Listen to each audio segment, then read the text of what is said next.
Hey, Shalom. All praises to Yahweh Ba'ashem Yahushai, the Ba'anas, our elders of Great Millstone. Peace and salutations to all the brothers pushing this work in sincerity and in truth. This is Brother Tamarian from James, Toronto, coming at you with another video. Alright.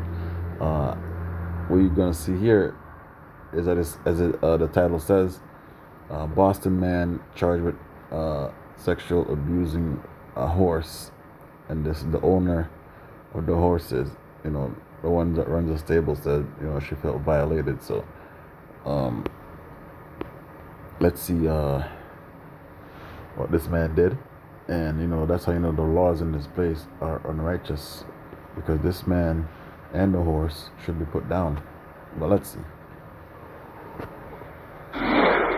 I don't think anybody's prepared for something like this. Hillary Swar owns the Turner Hill Equestrian Stables, where she installed security cameras to protect the equipment and the 22 horses inside. I did get an alarm set off by my security system that I did have a break-in. After getting the alert around 4:30 Thursday morning, she checked the cameras, seeing a man inside the stable abusing one of the horses in a sexual manner. I felt violated. I felt lost. I felt scared. You can see the man wearing a blue sweatshirt.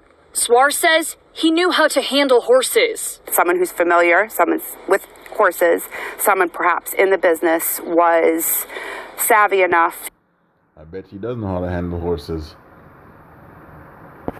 To get into the barn. She says the man was gone by the time anyone could get to the stables. To see that someone would come into my own home and degrade a positive environment left me feeling violated. This is Miss Bell. DNA was collected from the mare and is being processed. As police investigate, Swar is sending a message to her community, saying she wants this man caught. I have friends in this town. I have made friends with neighbors, and this could have happened to anybody.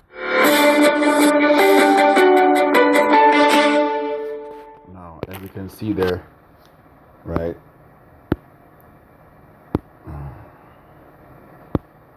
There's some laws on beastiality.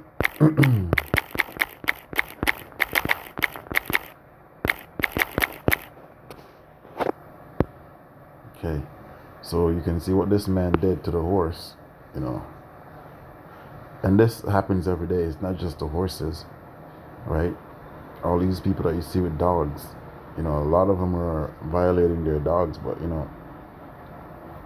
you won't hear them talking about it, because it's a real thing amongst these Edomites.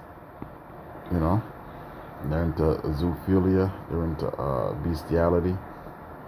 But if this was a righteous society, that man would have been hunted down and taken out. So let's get the law on what's supposed to happen to that man and the horse. This is Leviticus 18:23. Neither shalt thou lie with any beast to defile thyself therewith. And this was to the Israelites. And that man, he looked like a tawny man, so-called light skin, but he looked like a damn tear. The way he's moving in that stable, man. Like one of the brothers posted. It's the reason why I'm doing this video. One of the brothers posted a mugshot of him, and he has tear written all over his face, man. So this was the law that Moses gave to the Israelites in the form of the Torah, right? That we should not defile ourselves or lie down with beasts, right? Even up to this day, it's still frowned upon, because you're not supposed to, touch these beasts in a sexual manner, okay? So it says, neither shall any woman stand before a beast to lie down thereto. It is confusion, right? That's confusion, man, because nothing productive comes from that, right? Nothing productive comes from you lying down with a beast. What's going to come from it is confusion, because and another statement they always make is like, we're all animals. Yes, we're all beasts, but these heathens And this Israelite woman was telling me this, we're all animals. So that's the justification that they use to lay down these beasts, right? And among other things. Let me get another one. Leviticus 20:15, and if any man lie with a beast, he shall surely be put to death, right? And that's what's supposed to happen to this tier, him and the beast, right? They shall surely be put to death. If any man lie with it, he shall surely be put to death, and he shall slay the beast, right? And ye shall slay the beast, because that horse, was violated, and he's confused. That horse is now confused. So, the horse shall be put out. The horse should be put out, and the man that violated the beast should be put out, right? It's not the horse's fault. Horses are beautiful animals. My last name actually means lover of horses, right? If any woman approach unto any beast and lie down thereto, thou shalt kill the woman and the beast. They shall surely be put to death. Their blood shall be upon them. And this was going on in our land, the land of Canaan, before we went in there. This is what the heathens, the Canaanites, were practicing at this time, right? That bestiality, man. And that's the reason why the Lord gave us these laws, to not do what these heathens were doing, right? But these Edomites, they're the modern day Canaanites. So they practice everything that these Canaanites do or did in the past kingdoms.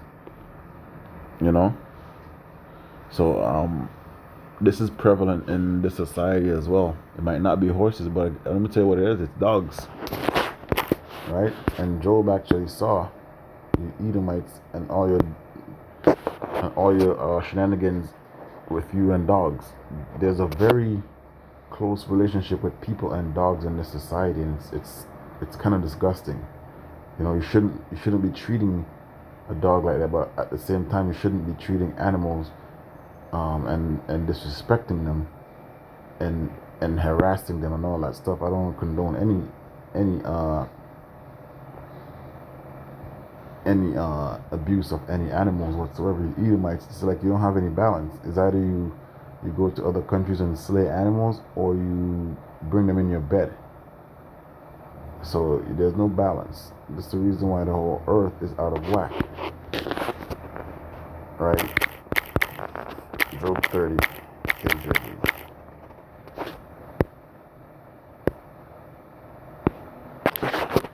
So it says here, but now they that are younger than I have me in derision, whose fathers I have disdained to have set with the dogs of my flock.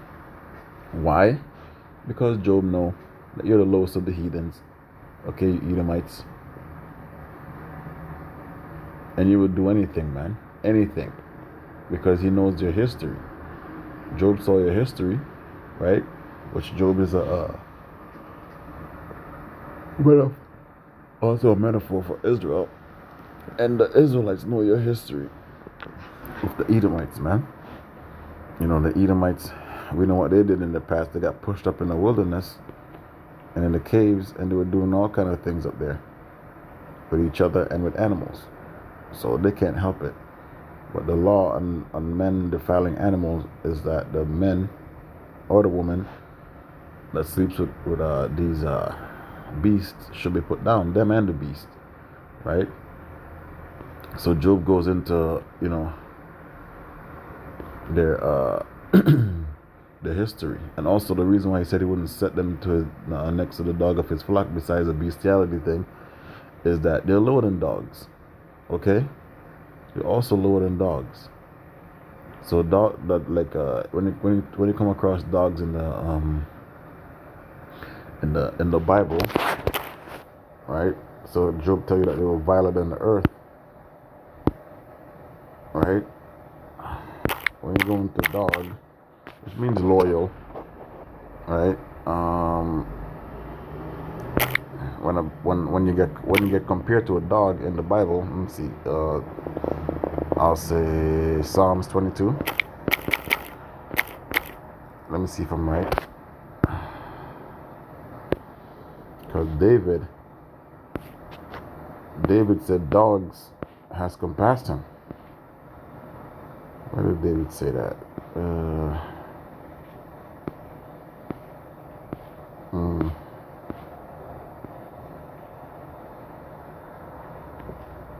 Let me see if it's this.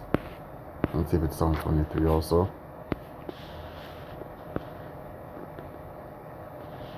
No, I think it's Psalm 22. Bear with me a little bit. Because I'm just going through the spirit. Right? I'm a worm. But I am a worm and no man. Approach of man. It should be in this in Psalms 22. My bones, or deliver me.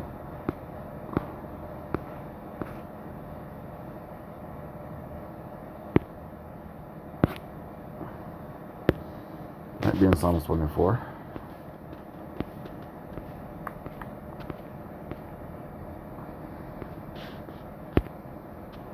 I think I got to Psalms 25, but somewhere in these on these scriptures here.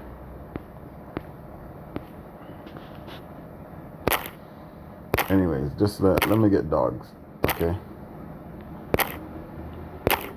Let me see what it says.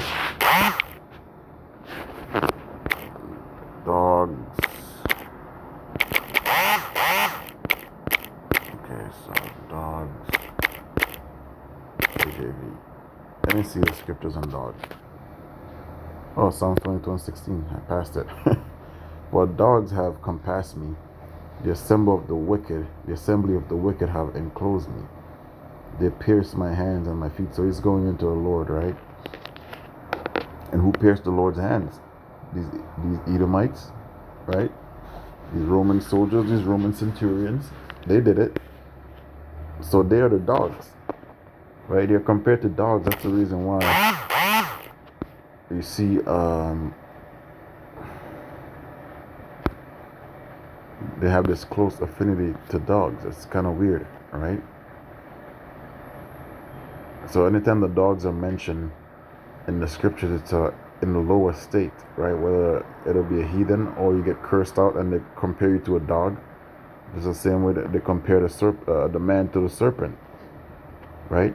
It says there in Exodus, ye shall be unholy unto men, neither shall ye eat any flesh that is torn of beast in the field. Ye shall cast it to the dogs.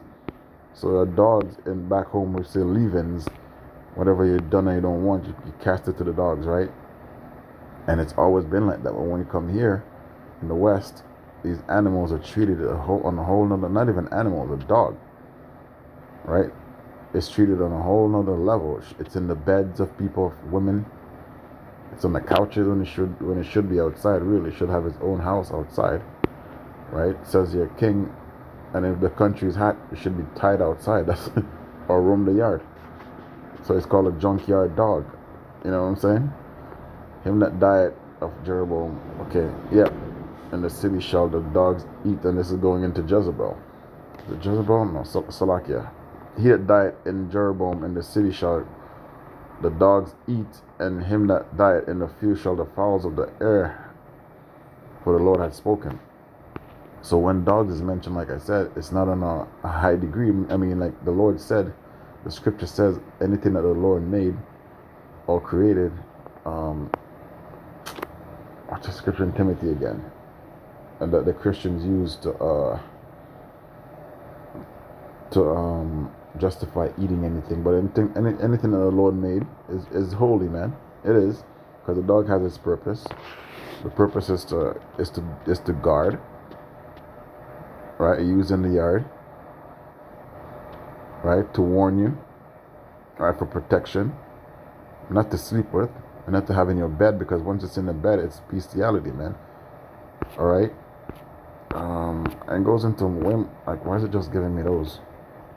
So it goes to Job, it goes to Psalms.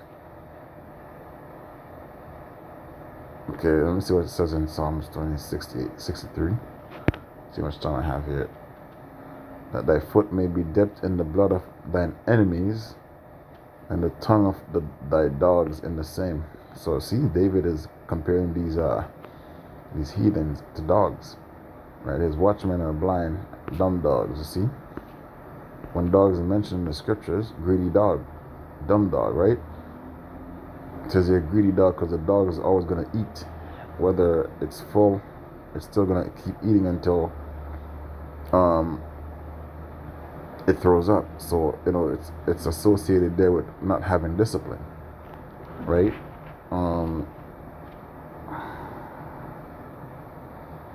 Jeremiah 15, this is the curse that I think Jeremiah put on the Israelites.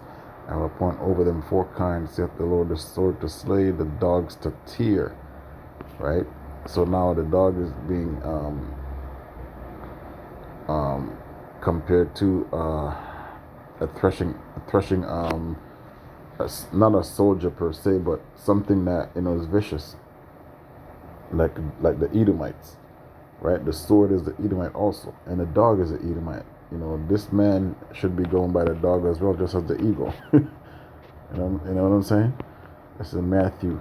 Give not that which is holy unto dogs, right? So a dog is not nothing that's held in high esteem, right? And people in this society lay down with these things, man. They're committing adultery, not adultery, bestiality, without even knowing that they're committing a bestiality, right? Beware of dogs, beware of evil workers, beware of concision. For without our dogs and sorcerers and whoremongers, it's in the kingdom of heaven, and murderers and idolaters, and whosoever maketh a lie. So those are just a few scriptures on dogs to show you that dogs and even swine, see? But this society is an unrighteous society, because swine, so the dog has returned to his own vomit, see? And so as a fool returned to his folly.